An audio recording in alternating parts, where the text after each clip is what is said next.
have your friends join the community. Just don't have your mothers join because JP will snatch a mother up here and there, brother. He's a dangerous, dangerous Oh my man. God. He really is. As a married man, it doesn't matter. You better keep your mother away from him. My wife doesn't watch the YouTube anyways. It's not like it matters. She won't see this.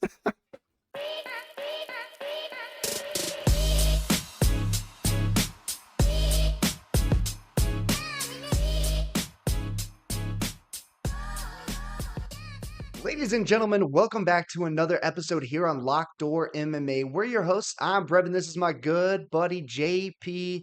JP, another exciting fight night in the books. UFC Vegas 100. Carlos Prates, Neil Magny in that main event. Overall, really good card, a lot of finishes. We're going to talk about it, but before we do, we just want to give a quick shout out to all of you guys as our current viewers, our subscribers, even our non-subscribers. We appreciate you as always, but if you aren't subscribed, make sure you go ahead, hit that subscribe button. We will be doing some upcoming giveaways. One of the qualifications will be to get subscribed, so make sure you do hit that subscribe button and turn on the bell notifications so you don't miss out on any of our videos every single week. But without further ado, JP, I'll hand it over to you. Tell me about your thoughts on this UFC Fight Night card. I think on paper it looked I mean not the best card on paper looking at it. You're like, it looks okay, but and we were talking all that shit about the gloves and the decision rate and the knockout rate and stuff. And what was it? I believe the first four, was it? One, two, three. Yeah, the first five were stoppages, KOs or subs. So, I mean, beautiful to watch. Crazy sneaky card. Enjoyable. The main event. I mean, let's get straight into it, dude. Kind of nuts. Prates had no care in the world for Magny's stand up. Didn't have any respect for it. Didn't think it was there. Magny went 0 for 7 on takedowns. And it was funny because how patient Prates was with his left hand. And he was cutting the cage off gorgeously. I mean, Magny was trying to run. He couldn't go anywhere. He's stepping, cutting him off, stuffing takedowns. Now they're back in the center, and then Magny keeps running. But he was so patient with that left hand. And there were times where I was like, oh, he's getting a little too close on the cage. He should just back up a tiny bit and just uncork it. And I'm sitting there watching it, and I'm like, we got to throw something, man. And as I said that, Magny just face planted. And I was like, whoa. I don't know what the hell happened. I mean, in the replay, you can see bounce it off his head, but wow. That's crazy power, dude. Magny looked like cheeks, Prates. Wow. Crazy. Yeah, I think that's the best way to put it is wow. And you mentioned it just now. You had a hard time seeing what even occurred. I think that speaks volumes to the speed of that left hand from Prates. Not only does it carry the power, but it's quick. It can find its home on the temple very, very fast in a blink of an eye. And then before you know it, you're face planting into the canvas like Neil Magny did. Neil Magny, I'm sorry, buddy, but you're probably going to have to step down in competition after this. You've been a gatekeeper for a long time. This was a bad loss, at least visually, getting knocked out like that. Never good for an old guy to do, but Magny took a spill right on his forehead. Great fight. Before we move on, though, I do want to call out the fact JP and I hit the lock this week, guys. We hit basic, which was I know it wasn't the juiciest basic in the world, but it's the basic for a reason, and they've been hitting. I've hit like the past 4 weeks. Maybe there was one in there that I didn't get, but every single week we are either one fight away from a perfect card, and we're hitting all our parlays, or there's some shenanigans going on where we're getting robbed by the judges. So I'm just saying, make sure to hit that subscribe button because we are on fire like JP's hair would tell you. We can't fucking miss. All right. We can't miss. It feels great. um, yeah, the basic was. I mean, you're saying that, but the whole card was trash with lines, dude. This is probably the worst card, lines wise and betting wise, that like I've seen. Like there was not a single good line. I mean, Prates. We always say if you're gonna be a minus 800 favorite, you go out there and fight like it. Well, he did. He did for damn sure. Um, I told somebody to put their money on round two stoppage. And I was like, damn, almost got there, but Is what it is. But yeah, man, one off the juicer. Juicer was close. We'll talk about that when we And one get off there. the perfect card. I mean, the perfect card again. 10-1, 11-1, 12-1. Your mama in one. Hold that. The co-main, kind of crazy. A crazy high level stand up in this one. I know Brevin was just at a lost words for how good the stand up in this fight was. Gerald Mearshart and Rainer de Ritter. Yeah, guys, obviously he's being sarcastic. These two gentlemen can't throw a punch to save their fucking lives. I don't care who you are, that was atrocious to watch. However, they are very, very skilled when it comes to the grappling aspect of the fight. Renier de Ritter coming in to his UFC debut, going up against that specialist in Mearshart as well. To see the two styles clash was fun to watch. You could tell they were getting really tired just grappling the entire time, but that's their game, and you can't blame them. Neither one of them can strike, and then all of a sudden, de Ritter caught him with a lucky shot, dropped Mearshart, and then it's just going to turn into a grappling scramble from there on out because Mearshart no longer wants to stand with him.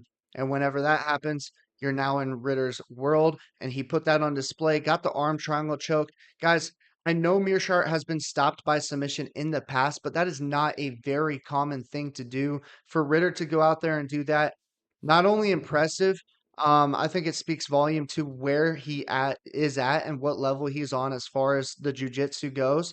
I will be very interested to see how he fares against some of these other guys in the middleweight division, if he can find the sub early or if he's going to get caught on his feet, because that probably is going to happen sooner rather than later. His striking defense is pretty poor. He has a lot of openings to get knocked out.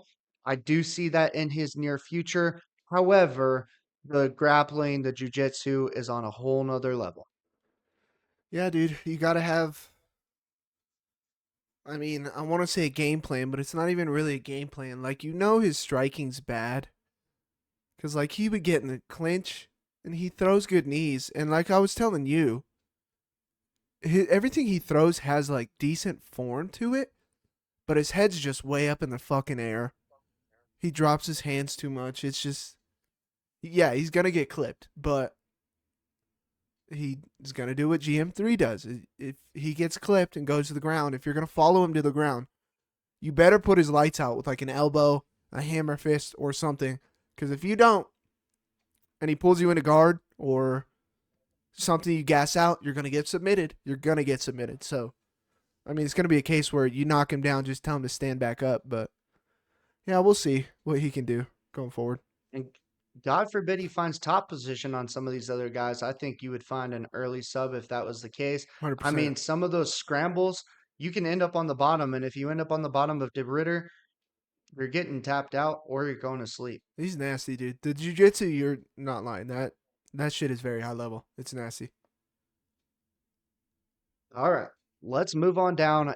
Gaston Bolanos took on Cortavios Ramios, the one that ruined the sweep, the one that took away from the perfect card from your boys. We were ever so close, ever so close. Tell me what your thoughts were. I think we over wrestled. I think we gassed.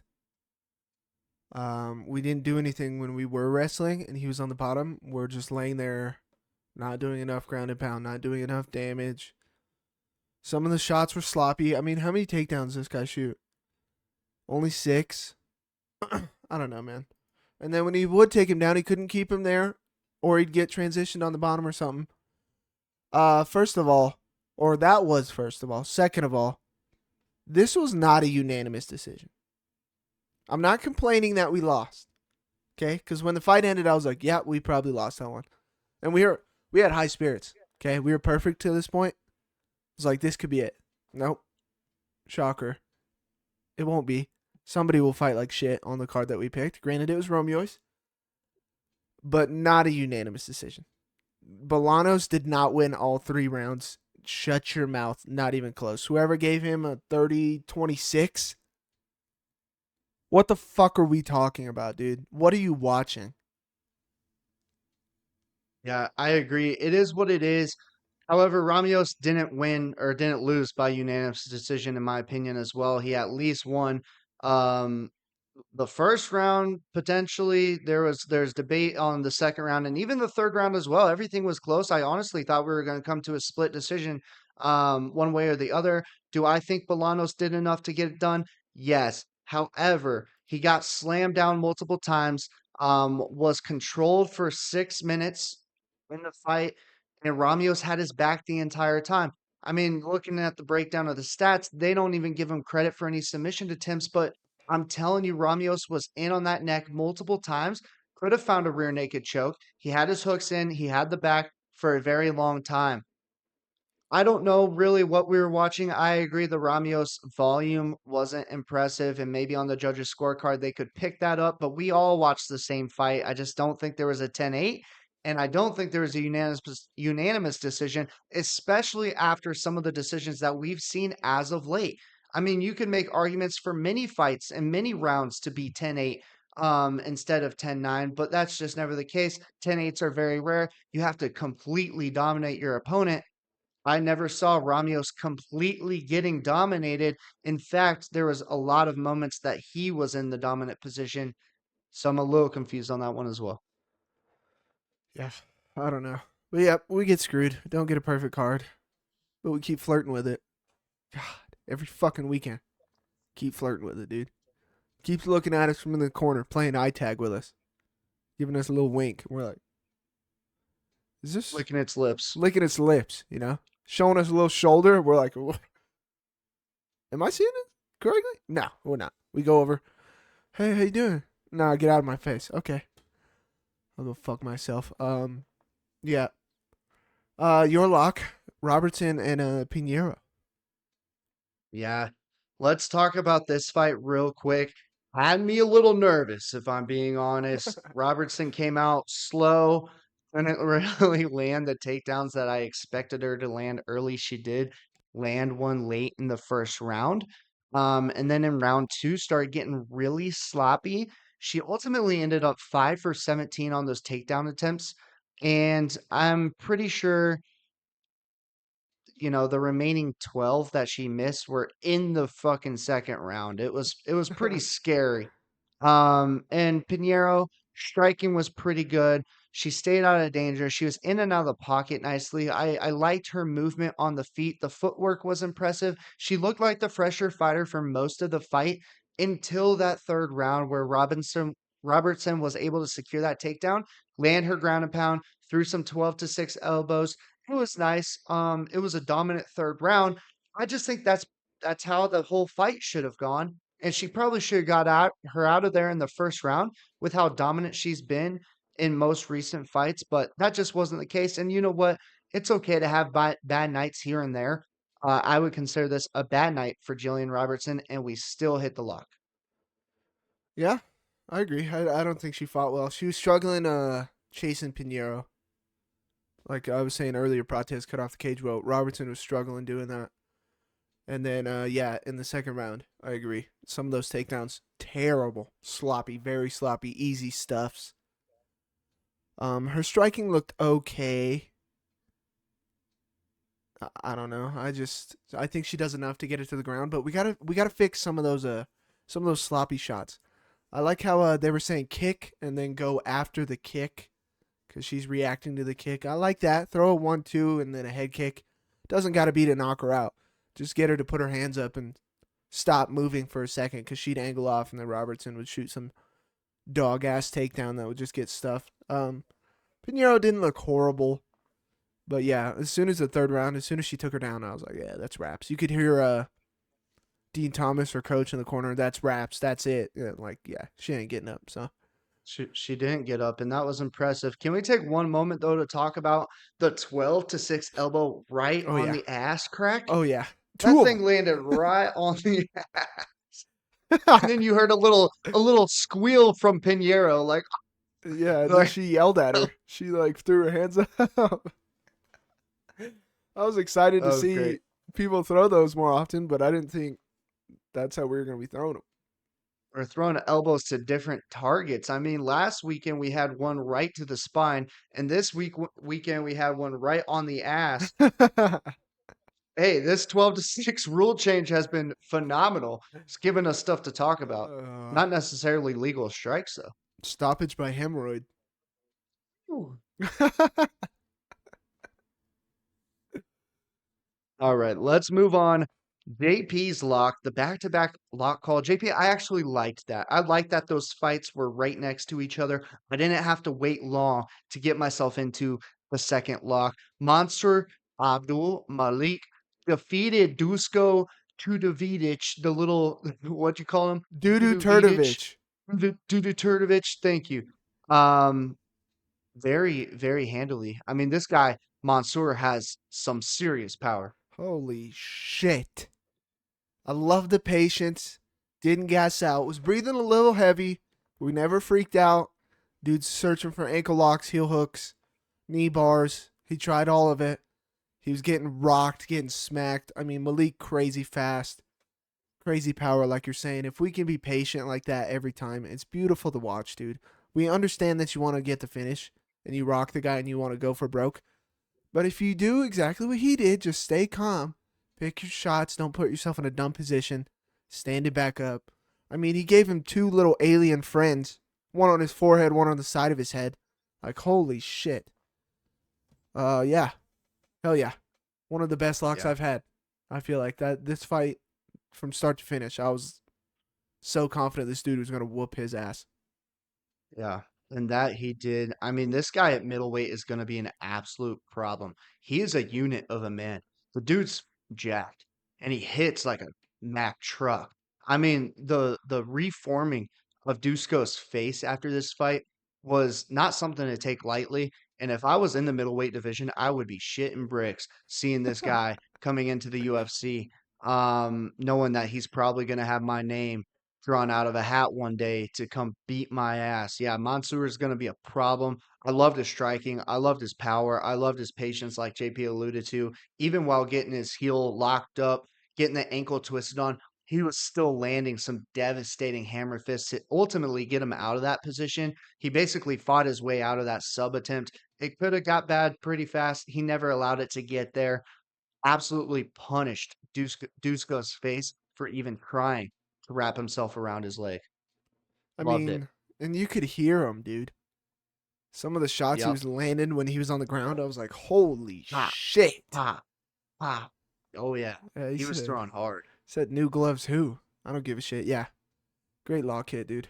Phenomenal lock hit. I believe that was the first one on the main card on the prelims. Carolina, whatever. I hate her last name. I can't ever say it. Versus Denise Gomes. Yeah, man, honestly, a little bit disappointed in Denise Gomes. Thought the power was going to be there for her, and that never really showed through. She did land some big strikes here and there. But she did a lot more clenching than I expected her to do. She shot 3 takedowns, which I really didn't think was her game. And then those strikes weren't enough to get a girl like Carolina out of there, which it probably should have been. I don't think Carolina's like at the place in her career that she should be standing in there with a girl that's 25 years old and has power. And I think Denise should have done her job and got her out of there. But you know what? We take the win, lost a little bit of money there on a KO prop. That's fine. I was really confident in it though. I was just wrong about that. Glad I wasn't wrong about the pick as a whole. Denise Gomes, still good, just a little less impressive after this one than I was thinking of her going into this one. Um, I mean, yeah, it sucks she didn't get her out of there. I think it summed up Carolina's career quite well, actually. I mean, it's what she does. She goes to decision, whether she wins or gets her ass beat. I think she's got a decent chin on her. Because, like, yeah, I wanted her to get her out of there, but she hit her with a couple decent shots, and Carolina just kind of stood there and then walked forward. But, yeah, the takedowns, I think we spent a little too much time in the clinch with her, initiated a little too much, but, yeah, got the win there. So perfect prelims. I don't know when the last times we've done that. Normally get the perfect main card. Yeah. No, to get through the prelims unscathed was phenomenal, which really gave me a lot of faith that we were going to go into that main card and sweep that too. And we sure as hell almost did, but that is okay. Let's move down to another absolute banger of a fight with another stoppage. Love to see it. Elizu Zaleski dos Santos took on Zach Scroggin on short notice and beat his ass. Yeah. I told you guys in the breakdown video, Zach Scroggin is quite literally a can crusher. It's all he does. It's crush cans. He's not good. Uh, this fight should have showed you that. Dude was running away, got minked up. That's all she wrote. Not good. He was curled up. I think it could have been stopped a little bit earlier too. He just curled up the whole time. Good win by Zaleski. Yeah, 1000% stayed safe, didn't take any damage.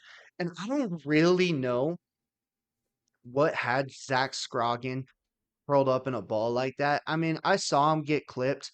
He got hurt, but to seriously just sit there and fold up like an armadillo and cover yourself up, like you must be seriously hurt. I mean, I know Dos Santos has power. The dude's like 37. He's almost 40. And to get knocked out like that, it's not a good look for Scroggin if you're trying to step into the UFC. I'm sure they appreciate you coming in on short notice and filling in for this fight, but at the same time, you can't get your ass beat like that and expect them to continue to give you fights within the organization. Maybe he signed a few fight contract. Maybe he'll get another shot. Doubt it. Hopefully they line him up against a guy that doesn't have much power because he can't handle it very well. I think he's a big dude for the division. That would be interesting to see how that played out. But to get stopped like that so early by Dos Santos, very unimpressive. Doubt it. I bet you they paid him and said appreciate it. Do you guys mind if I come back? Nah. Appreciate it though. Have a good one. Maybe so. Another fast knockout. We were flying through these fights so much so that they kept cutting to all these analysts, breaking down future fights, talking about the fights that we just saw so much. I feel like I watched more of Rashad Evans than I did the actual fights on Saturday. It was absolutely insane. Matthew Semmelsberger going up against Charles Radke, another dude that got his lights put out. Yeah, What do they call him? Chuck Buffalo? Chuck Buff. Yeah, Chuck Buffalo, dude. Um oh god, excuse me.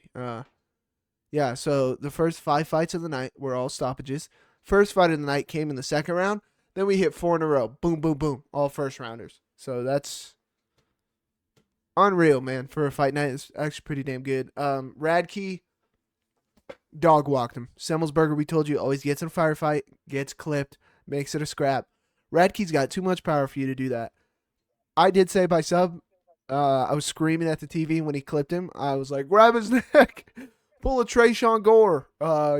Didn't do it, just slept him. Not upset about it because like we were searching for the sub prop that was plus money, which now we know why. But yeah, good win by Radke, man. Yeah, I mean, you could say this one was a little bit of an early stoppage. Semmelsberger did fall forward, but he was still defending himself. He wasn't out completely. Ref stepped in pretty quick. I thought Radke could have grabbed his neck too, get the guillotine in Yeah. there, maybe take him down, get an arm trial, whatever. We predicted a sub, but I'm not going to sit here and be biased. This dude's got serious power. I love his personality. I love his attitude. He got on the mic, called out everybody in the welterweight division, and said they were all bitches. I mean, you can't hate on that. I mean, we love the personalities. The Conor McGregors of the world, and now we've got Chuck Buff, Buff Chuck, whatever his fucking name is, Charles Radke out here just calling everybody in the welterweight division bitches. That's pretty ballsy. There's some absolute killers in that division, but hey, he's backing it up so far, and I love it. I'm not gonna say it on here, but Chuck Buff has had some wild shit on the mic after his fights. So go look it up. I'm not gonna say it on here, but yeah, good win for him, Yeah, dude. we Um, will get canceled. I've already said some some crazy things on the show. I feel like, and it's not even been that bad, but we ain't even going. Damon Blackshear, Cody Stamen. Yeah, early on, guys, I will say Staman's boxing looked pretty good. Came out, was in the pocket, threw some good combos together, went to the body of Damon Blackshear. Blackshear looked a little bit hesitant to get in an exchange. Understandably so. The dude got KO'd within like 10 seconds in his last fight against Montel Jackson. So he kind of came out a little bit more calculated and then ultimately found a home for a flying knee, which was beautiful. He threw it a couple times. He eventually found his home, dropped Stamen down, and then Blackshear went in there for the rear naked choke. This dude, Blackshear, he's a submission specialist. He's pretty good at the striking as well. I don't really like Stammen moving forward. I don't think there's a ton of guys in that division that he beats up on at this point. But for Blackshear, I'm glad to see him back in the winners column. He needed that win, needed to get his submissions back. We'll see where he can go from here. Yeah, Cody's just stocky guy that's got decent boxing, but once you get him on the ground, you can submit him any way you want. So yeah, I don't know. And he's short. He's small for this weight class, but I'm sure Blackshear feels better about the Montel Jackson thing and getting slumped and shit. So yeah, good win by him. Yes, indeed. All right, let's move down to Trey Sean Gore. Better put some respect on this motherfucker's name because he is coming for all the respect that he can get. Going up against Antonio Trockley, Broccoli, Mackenzie Dern's boyfriend. That's the only thing this guy's good for. What were your thoughts on how this went down? Exactly how the Josh Friend fight went. And when I saw him grab the neck, I said, "Holy shit! There's no way he's about to do this twice." See ya. We told you guys. He fought Josh Frem. Josh Frem 6'4". Granted, he's not as good as Trockley. At this point, who fucking knows? Josh Frem might be better because Trockley sucks. All right, that man. He won enough with Mackenzie Dern. He ain't winning in the UFC. He sucks. Good win for Gore. Gore said he's gonna be a problem. Yeah, man, I'd like to see it. I mean, he said he gets black belts with that choke all the time, and then Bisping. Oh my god, Bisping was so annoying all night long on the commentary, bro. Anything that Laura Sanko said about any exchange or any grappling exchange, Bisping would just either not agree or just change it right afterwards. I'm like, brother, holy shit. But yeah, good win by Gore. Yeah, definitely a good win by Gore. Gore was a little upset that Bisping didn't think that any of his stuff was technical and that he didn't really do what he was supposed to do in those moments, taking Trockley down.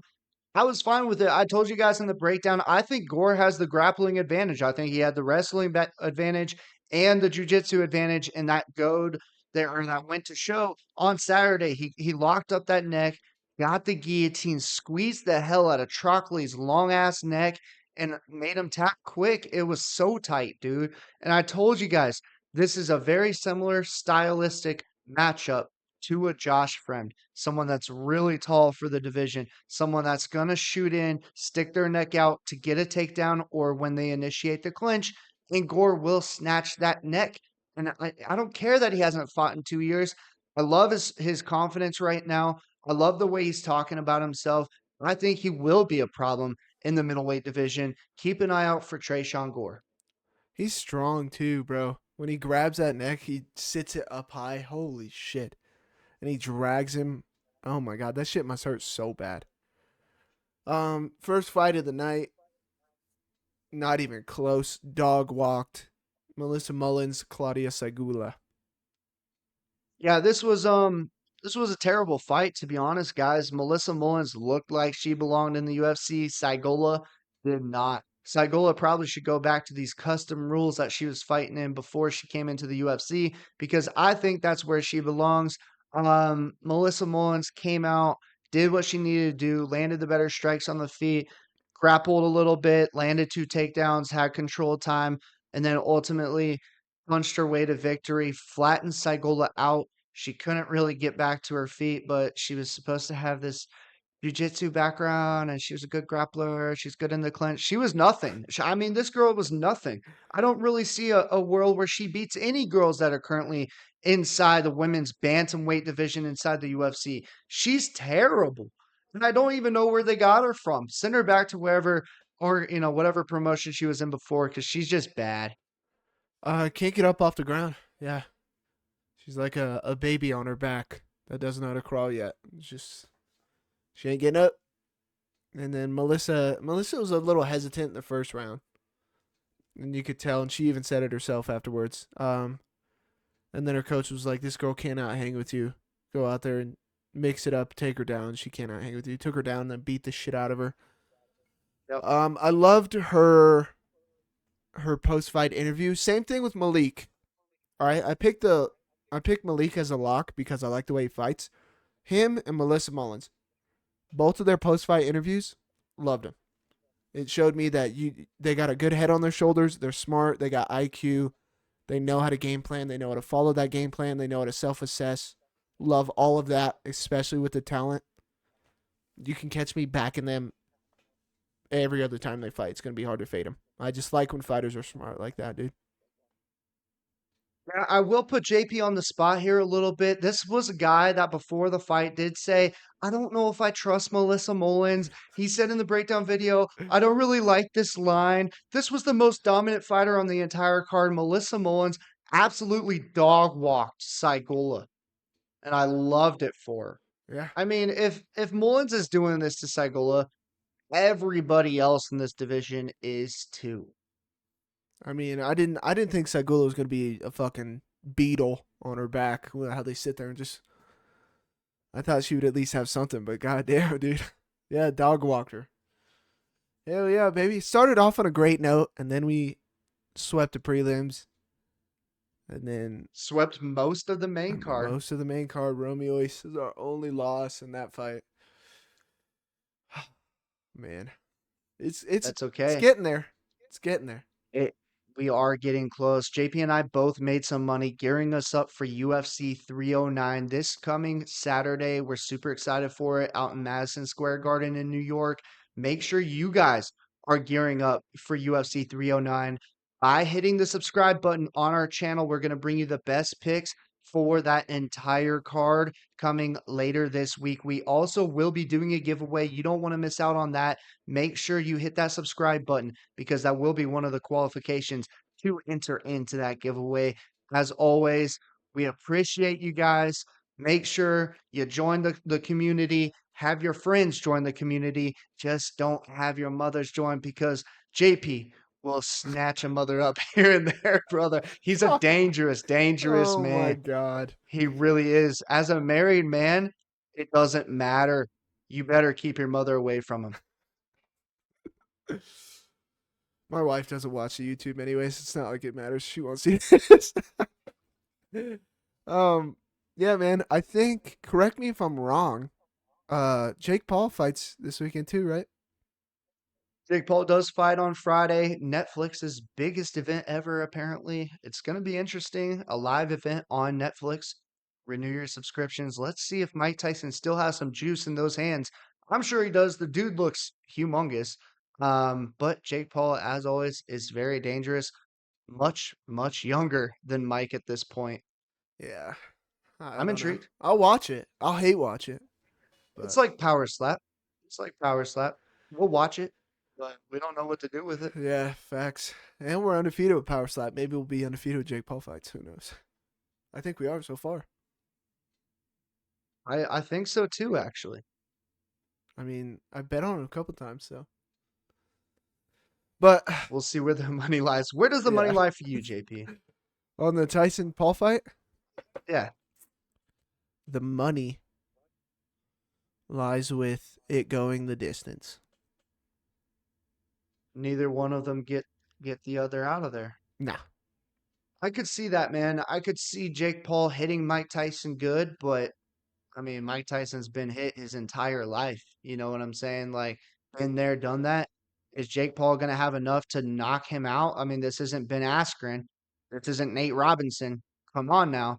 This is Mike Tyson. Same goes for Mike. He's old. He can be strong, but is he really going to have the same power that he did when he was a young guy? Jake's age? I don't think so. I mean, I think he could still clip him, but I don't know. But even if Jake fucking knocks him out, it's not like I'm like, holy shit, Jake Paul, in my mind, way better boxer. So good. He's got a future. 6-year-old Mike Tyson. Like, I don't care. Yeah, no, I think I agree with you on that. The more I think about it, the We'll take a look at that decision prop. I know. After we hit the lock, after we hit the basic, after we hit the juicer, it's in New York. All right, we're getting something right. Is it the perfect card? Who knows? Who fucking knows? Who knows? But I have a really great feeling about it. Make sure, guys, hit the subscribe button, get on the channel, join the community. The locked door locomotive is what JP is calling it. The train is moving with or without you, but we want you on the train. There's room for everybody. We are growing every single day. Make sure to go over to the TikTok, follow us on there, follow us on Instagram, and get subscribed. I know I've said that 100 times, but you don't want to miss out on the giveaways. Let's do it. We got a big one this coming week. Big one. All right, and yeah, we don't want to keep harping on it, but boost the algorithm for your boys, so we can maybe do a couple more lives, maybe do a couple more giveaways, so we can start 10-8 in the algorithm and stop getting our ass beat by it. But Brevin, anything else for the people before we let them go? I've said enough, brother. I'll hand it over to you. Another weekend, another good card, successful card. Next weekend, get ready for another pay-per-view. As always, ladies and gentlemen, it was a pleasure. Bingo bango, baby! Peace!